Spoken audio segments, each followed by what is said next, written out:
rétablir le volume sonore. Nous allons procéder aux allocutions. En premier lieu, l'allocution de M. Rémi Martial, maire de l'Ève, conseiller départemental. Monsieur le maire. Mon colonel, mesdames, messieurs les élus, mesdames, messieurs les présidents et les représentants des associations de mémoire et d'anciens combattants qui êtes nombreux présents ici, nous avons souhaité vous associer nombreux à cette cérémonie. Chère Christy et chers membres de la famille de James Bozart, chers amis, ladies and gentlemen, few words in English. Merci de votre présence.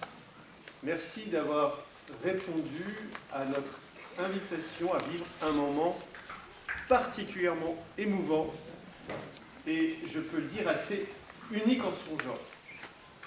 La ville de l'Ève est très engagée dans son histoire, sa mémoire. Vous savez à quel point nous sommes attachés à marquer des événements qui ont façonné l'histoire de la ville, et particulièrement autour de la Seconde Guerre mondiale. Et cela nous permet d'ouvrir quelques tiroirs, de tirer des fils, et nous en avons tiré un en septembre dernier, en découvrant, à travers une conférence racontant l'histoire de James Bozart, qu'une partie de son uniforme, 80 ans après, était encore à l'Ève. Et je veux remercier Jérôme Fargue, l'heureux propriétaire pour encore quelques instants de cet uniforme, de nous avoir fait confiance en nous permettant, à ses côtés, d'organiser ce moment qui nous rassemble tous aujourd'hui. C'est un moment unique puisque si les cérémonies nous rassemblent ici et là tout au long de l'année, remettre ainsi des éléments d'un soldat à sa famille 80 ans après, c'est presque du jamais vu. En tout cas, dans ma jeune carrière de maire, c'est du jamais vu. J'ai simplement une pointe de jalousie envers vous, chers membres de la famille, lorsque nous avons appris que ce costume était encore, cet uniforme était encore à l'Ève. Nous aurions aimé le conserver encore un petit peu. Mais nous sommes aussi tellement heureux que vous ayez répondu présent, tous, filles, petits-enfants, arrière-petits-enfants de James Bozart, en venant ici, durant plusieurs jours, à l'Ève, à Chartres, en Eure-et-Loire, pour revenir sur les traces de votre père, de votre aïeul, qui a vécu un grand moment de son histoire personnelle et qui a été de ces combattants, de ces libérateurs de nos amis américains qui sont venus risquer leur vie et qui ainsi ont laissé leurs traces, et pour James Bozart, une trace toute particulière. Je veux bien entendu avoir une pensée pour ces jeunes résistants de l'Ève qui, alors, tout naturellement, ont également risqué leur vie. En voyant cet Américain sauter en parachute depuis son bombardier, en allant le recueillir, en le cachant, en changeant ses vêtements, en lui faisant même pousser une brouette pour faire croire que c'était un énième fils de Madame Fargue. Et une pensée toute particulière pour ces trois jeunes résistants, et notamment pour Pierre Doublé, notre ami qui aurait tant aimé être parmi nous aujourd'hui, puisqu'il est aussi un des grands acteurs de la mémoire locale et de cette histoire de votre aïeul. Il nous a quittés il y a seulement 3 mois à peine, mais il est parmi nous dans nos pensées, pleinement avec nous, notre cher Pierre, grâce à qui aussi nous sommes tous rassemblés aujourd'hui. Alors merci à vous tous, vraiment du fond du cœur, d'avoir participé à toutes les équipes, que ce soit les élus, les associations et les bénévoles qui, depuis le mois de septembre, se sont agrégés sur ce projet et qui nous permettent de vivre ce très beau moment autour de cette cérémonie qui vient de nous rassembler, de cette remise officielle pour vous, la famille Beaux-Arts, des éléments de votre aïeul, et puis l'occasion pour vous tous de venir découvrir ou redécouvrir une exposition que nous avions construite à l'occasion des 80 ans de la Libération et que nous avons complété par des panneaux et des objets supplémentaires, tout spécialement pour la venue de la famille James Beaux-Arts. Un dernier mot enfin pour vous remercier, colonel, de votre présence. Lorsque nous avons sollicité l'ambassade américaine, il était important pour nous d'avoir un représentant. Et nous sommes très heureux et honorés que vous ayez répondu présent pour être parmi nous. Cela donne encore plus de solennité à l'événement et rappelle à quel point nos deux pays sont des pays amis. Merci.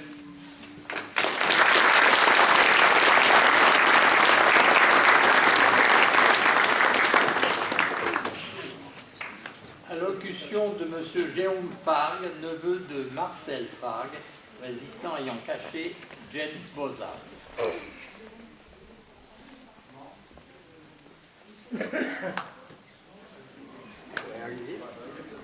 Non, il n'y arrive pas, sans émotion. Un petit mot. Allez, allez.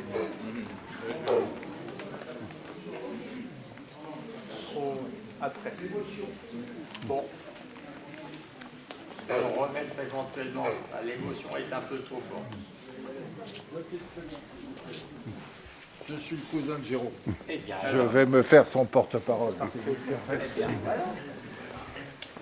Alors, voilà. Bonjour à tous. Merci d'être venus, monsieur le maire. Jérôme m'avait dit, tu vas venir à une cérémonie où on va remettre les vêtements de James Beaux-Arts, que je connaissais depuis tout enfant, puisque j'avais sa photo, je voyais la photo de James Beaux-Arts dans la chambre de mon oncle. Il y aura une petite cérémonie. Jérôme, tu as un sacrément fait. Alors, bon, il y a tout un tas de gens qu'il faut remercier. Jérôme, bien sûr, ma cousine Michel, qui a fourni également des tas de documents, dont un qui m'a particulièrement touché, c'est la lettre que mon oncle a écrite en 1946 à James Beaux-Arts, lui demandant de ses nouvelles et lui faisant part des souvenirs qu'il avait de lui. Il ne l'a pas gardé très longtemps, il est resté là une quinzaine de jours, mais qu'il était encore très attaché à sa mémoire. Et de retrouver cette lettre il y a quelques jours, bien rangée, bien pliée, amenée par la famille Beaux-Arts, c'était quand même assez émouvant. 80 ans après, c'était assez formidable. Hein. Je voulais aussi remercier les membres de l'association qui ont aidé Jérôme à mettre tout ça en place. Je vais peut-être me tromper dans les prénoms, mais bon, il y a Bruno, il y a Jean, il y a tout un tas de gens que j'oublie certainement. Mais vous avez fait un travail colossal et je vous en remercie. Maintenant, on va peut-être laisser la place à quelqu'un d'autre. J'ai raconté ma vie, mon vécu personnel de la chose, et je suis vraiment très très touché de votre présence. Voilà, merci monsieur.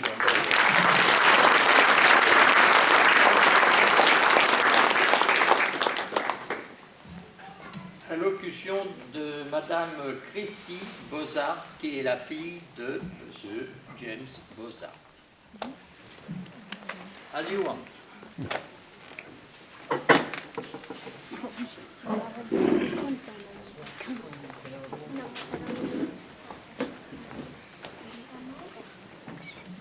Greetings from the Beaux-Arts family representatives, my three daughters.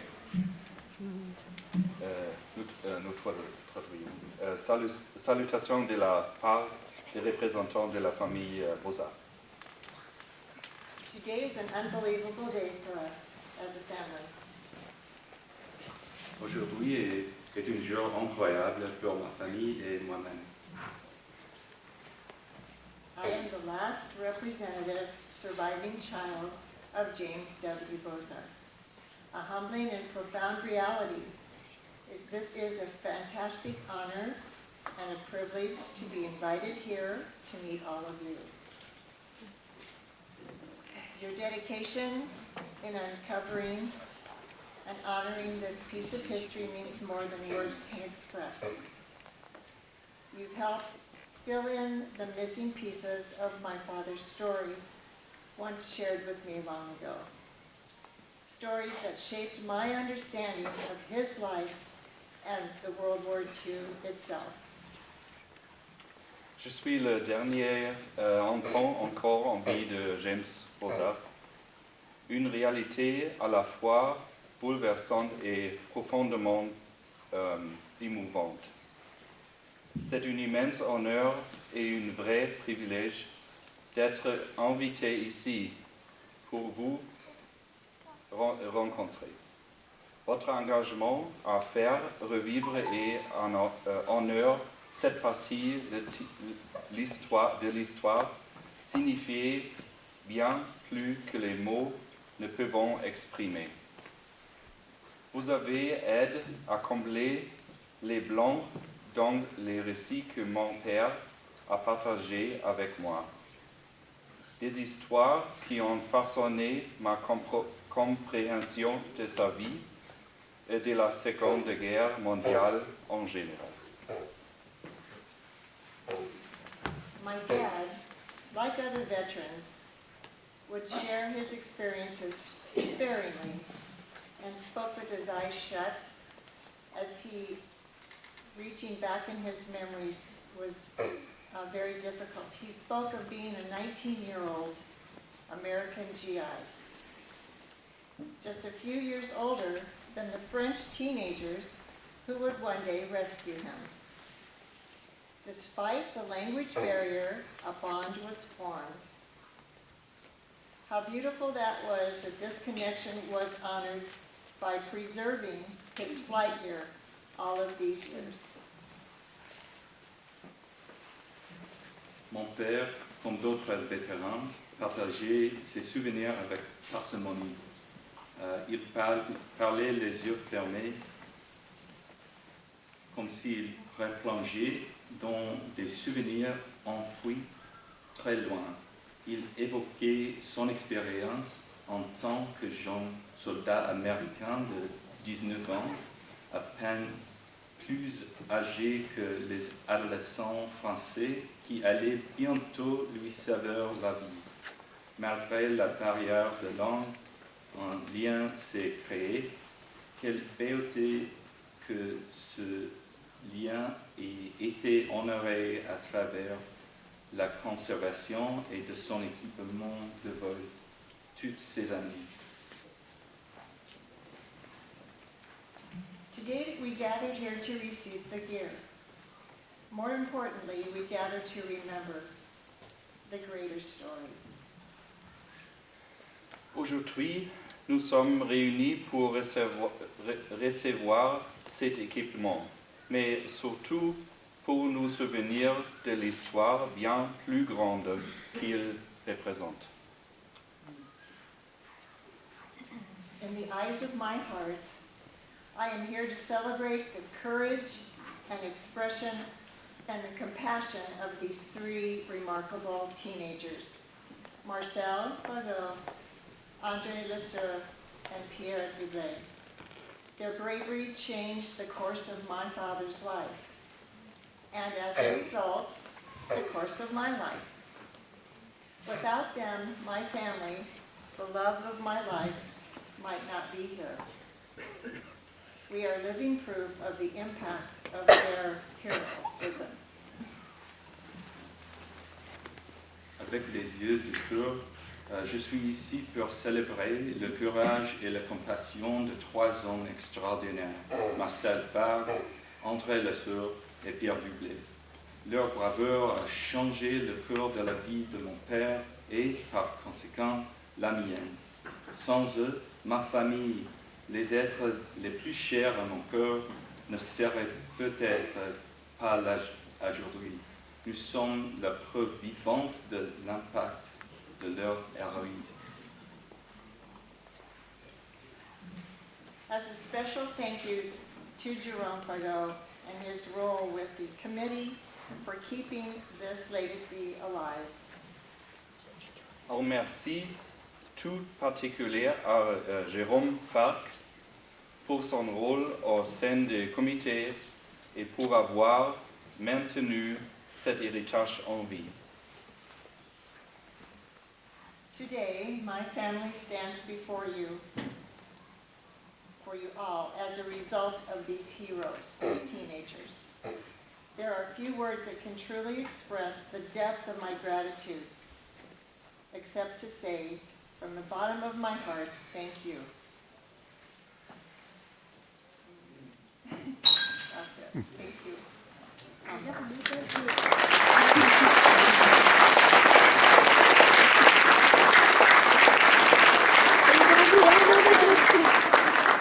are profoundly grateful, and I believe that the Lord Himself watched over all of you that day. Aujourd'hui, ma famille se tient devant vous comme le fruit de courage de ces héros. Il y a peu de mots capables d'exprimer pleinement notre reconnaissance, sinon ceci du fond de cœur, merci. Nous vous sommes profondément reconnaissants. Je crois sincèrement que le Seigneur lui-même veillait sur vous tous ce jour-là. My heart is heavy knowing that I cannot thank Mr. Pierre Dubé in person. I long to give him a warm hug of appreciation, but to his daughter and to others who stand here now, no longer young boys, but they're men now that have carried this story, accept through our heartfelt thank you. Please accept. J'ai le cœur lourd de ne pas pouvoir remercier M. Pierre Doublé et les autres hommes de la résistance en personne. J'aurais tant voulu lui offrir une entrante pleine de gratitude. Mais à sa fille et à tous ceux qui sont ici aujourd'hui, plus les jeunes garçons d'autrefois, mais des hommes qui ont porté cette histoire jusqu'à nous.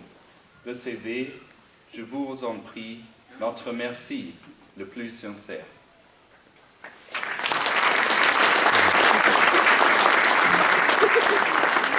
Let this story be remembered, honored, and gently laid to rest.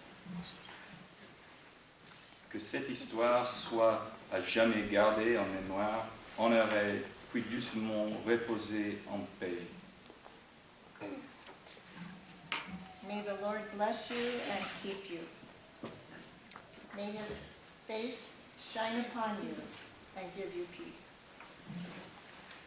Que le Seigneur vous bénisse et vous garde, qu'il fasse briller sa lumière sur vous et vous accorde sa paix.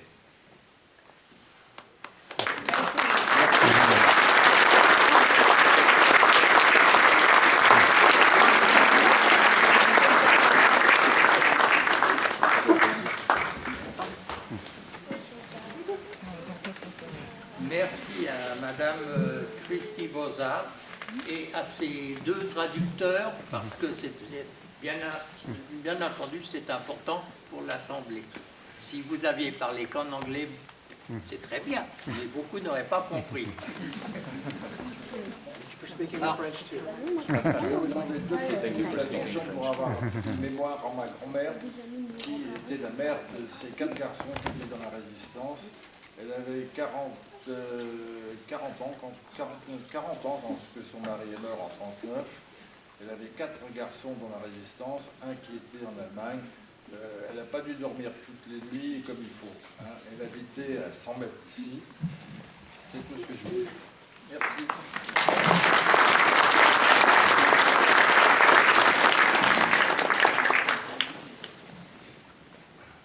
Allocution du colonel Jacob Rickingham, attaché militaire auprès de l'ambassade des États-Unis. Mon colonel.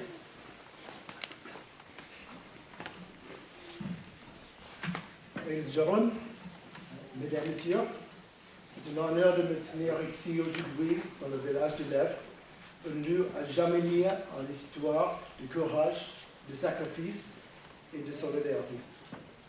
Il y a 80 ans, dans le ciel au-dessus de nos têtes, le bombardier B-17, connu sous le nom Stormy Weather, a été touché au cours d'une mission. L'équipage des jeunes Américains courageux, loin de chez eux, a connu un sort terrible. L'avion s'est écrasé ici, sur votre sol, en temps de guerre et de l'incertitude. When we operate these aircraft in teams. In this team of this B-17, 8 aviators, Lieutenant Gerald Milovchik, Lieutenant James Pratt, Lieutenant Richard Tyson, Lieutenant Hulan Grisham, Sergeant Herbert Pressman, Sergeant Leyland Tracy, and Sergeant Lyle Wheaton lost their lives. Mort pour la France, mort pour la liberté. 2 aviators survived this crash, Sergeant Harold Mapes and Sergeant James Bozar, whose family is here with us today. We are humbled by your presence and by the living legacy of a man who owed his life not only to fortune, but to the extraordinary humanity of this village. Après le crash, ce sont les enfants de Lèvres qui, les premiers, sont venus à l'aide au Sergeant Bozar. En prenant un risque immense, votre communauté a choisi la compassion plutôt que la peur. Vous lui avez offert un refuge. Vous l'avez confié au bras de la résistance française, qui l'a ensuite conduit vers la sécurité. En agissant ainsi, vous avez fait bien plus que sauver une vie. Vous vous êtes tenu à nos côtés dans le combat pour la liberté. Aux habitants de Lèvres, aux héros de la résistance française, merci. Merci pour votre courage, votre sacrifice et votre engagement indéfectible envers nos valeurs communes durant l'une des périodes les plus sombres de notre histoire. La victoire des Alliés pendant la Seconde Guerre mondiale n'a pas été remportée uniquement par des nations, mais aussi par des individus, par des villages, des familles, des amis, qui ont fait des choix courageux face au danger. Alors que nous nous remémorons l'héroïsme de la résistance française et le courage de ses aviateurs, regardons également envers l'avenir avec détermination et fermeté. Le monde a peut-être changé depuis ces jours sombres de la Seconde Guerre mondiale, mais les principes qui nous ont guidés à l'époque, le respect mutuel, la coopération et un engagement indéfectible pour la cause de la liberté sont aussi essentiels aujourd'hui qu'ils étaient il y a plus de 80 ans. Pour conclure, nous nous souvenons de l'équipage de Stormy Weather, ceux qui ont péri et ceux qui ont survécu. Nous nous souvenons d'eux et nous réaffirmons notre gratitude envers le peuple français. La ligne qui unit nos nations a été forgée dans la tourmente de la guerre, mais il perdure dans la paix et l'amitié. En honorant le passé, nous renforçons notre détermination pour l'avenir. Continuons à travailler ensemble comme nous l'avons fait pendant des décennies pour relever les défis d'aujourd'hui et de demain. Merci.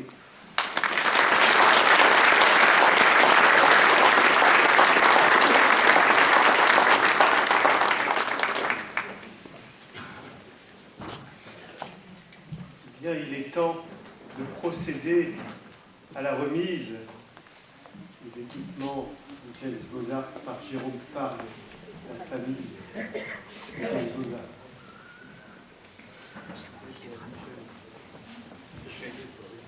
Bien sûr, avec Michel.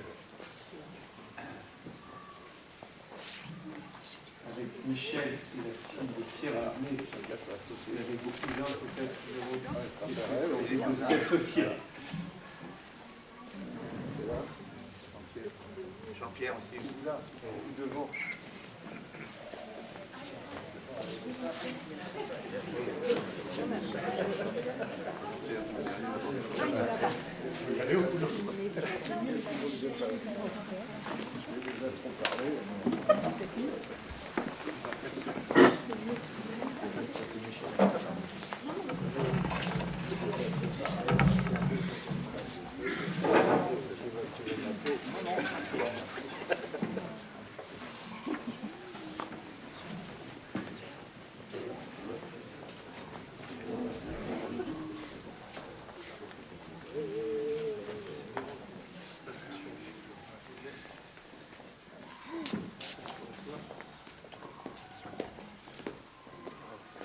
Christy.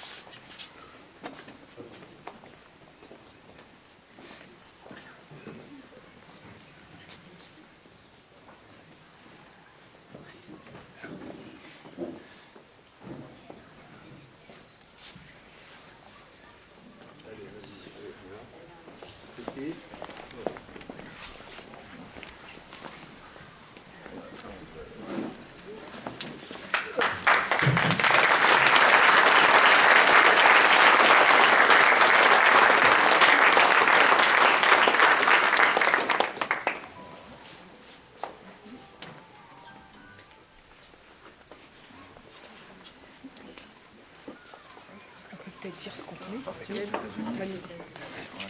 Un excellent bagage. Messieurs, dames, la famille Park vient de me remettre les habits de James Bozard, qui ont été récupérés le 1er juin 1944. Moi aussi, je suis venu. Et il y a donc sa combinaison. Savoir qu'en altitude, il fait moins 30, moins 40, donc une combinaison complète, électrique, qui permet donc aux aviateurs de résister à ces températures. Il y a également du gel sauvetage qui permet également d'être récupéré très chiant lorsqu'il y a des chutes dans la mer ou dans des zones humides. Et dans le cadre, Jérôme va pouvoir prendre le cadre et montrer. Dans ce cadre, il y a un foulard en soie qui représente la carte de France. Il faut savoir que tous les aviateurs américains, lorsqu'ils partaient en mission, avaient ce foulard avec eux, ce qui permettait, le cas échéant, lorsqu'ils tombaient dans des zones sur la France, de se repérer. Ce foulard, James Bozard l'avait sur lui. Et vous avez également une photo de James Bozard, de 19 ans. Il y a deux photos qui étaient sur James Bozard le 1er août 1944. Celle-ci a été donnée à Marcel Park et on a la même qui a été donnée à Pierre Doublet et qui se retrouve dans une vitrine que vous verrez tout à l'heure lorsque vous ferez le tour de l'exposition. Voilà, merci. Et pour finir, Lionel, Et pour finir, Jérôme, un petit morceau de parachute. et pour finir, tu as raison, Jérôme, un petit morceau de parachute qui son était père, accroché. Voilà, que son père m'avait remis quand j'avais 12 ans et qui correspond à un morceau de parachute d'un conteneur qui a été envoyé pour la résistance, pour les armes. Et pour, Donc vous verrez, lorsque vous allez faire visiter l'expo, il y a un conteneur derrière. Ce sont dans ces conteneurs que les armes arrivaient sur le sol français, parachutées par les avions américains ou anglais. Et on a donc récupéré un conteneur. Il faut savoir que les armes qui étaient à l'intérieur étaient après traitées, dégraissées, entretenues par la famille Park dans les locaux qui sont actuellement Crédit Agricole. Merci. Je suis désolé, il ne fonctionne plus.